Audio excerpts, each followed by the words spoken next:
two-time winner and a hell of a bulldog. Go ahead and pet him, Joey, and get him off the chain so he'll calm down a little bit. He sure does like to be worked. He's in his third keep right now.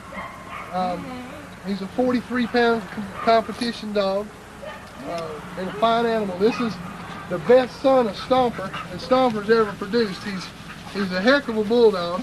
His half-brother is Grand Champion Bronson. It's out of Stomper at BB.